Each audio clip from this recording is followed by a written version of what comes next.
Okay, I need to ask this because clearly I'm living in an alternate timeline here. Why is everyone buying the Switch 2 when it has like one real new game? No, seriously, what is happening right now? The Switch 2 drops, there's basically nothing new on day one besides Mario Kart World. Yes, it's fun, yes, it's flashy, but that's it. And yet people are out here lining up like it's the second coming of the Super Nintendo? Are we all okay?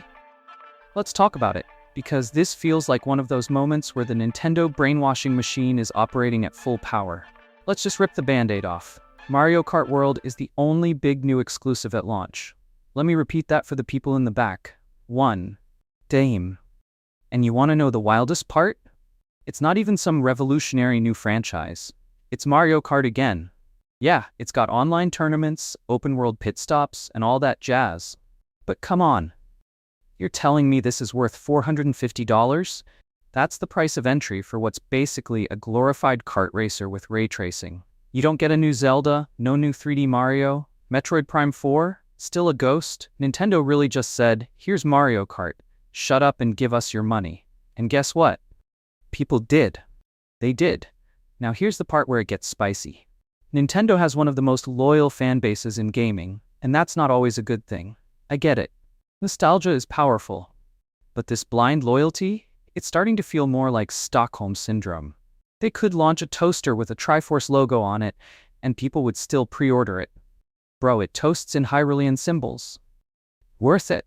It's almost like we're so hungry for anything new from Nintendo that we'll settle for a slightly fancier version of the same stuff we played 5 years ago, just running smoother. Don't believe me? Check Reddit. Check Twitter. You've got people saying, it's not about launch games, it's about future potential. Translation, I just spent $450 for a promise. Ah yes, the infamous future-proofing argument. I know there's not much now, but when the good games come out, I'll already be ready. That's not future-proofing. That's what people tell themselves when they dropped $500 and realized, oh, there's nothing to play. We've seen this story before. Remember the Wii U? Remember how that went? Don't get me wrong, better hardware is great.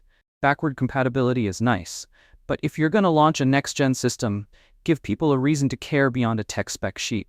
Instead, Nintendo basically launched this thing like it's a Mario Kart expansion pack on a $450 USB stick. Now to add insult to injury, Nintendo isn't even trying to hide the fact that they're drip-feeding content. One game now, one in a few months. Maybe another in 2026. This isn't a strategy, this is content starvation dressed up as patience. Donkey Kong Bonanza? Looks cool, but that's still a ways off. Pokémon Legends ZA? Not out yet. Metroid? Still cooking in the lab. It's like going to an all-you-can-eat buffet and being handed a single breadstick, and then being told the steak might arrive in a year or two. This is a $450 investment, and they couldn't even be bothered to bring a launch lineup that felt, I don't know, complete? Look, Nintendo knows what they're doing. They're not stupid. They've built a system where you're buying the console not for what it has, but for what it might get. And we've seen this Nintendo tax before. Higher prices for older games, limited time releases, bare-bones online services, paid upgrades for things that should have been free. And now? A console launch where your big new toy comes with last-gen ports and a single new title. You are paying now to play later. And the worst part? We let them. We reward this. So, what's really happening here? It's simple. Nintendo knows their brand is strong enough that they don't have to try that hard. One big exclusive, Mario Kart World, and the illusion of more to come is enough to print money. And the fans? A lot of them are so ride or die they'll defend this to the grave. Even as the rest of us sit here like, wait, are we seriously doing this again? And I say all this as someone who loves Nintendo.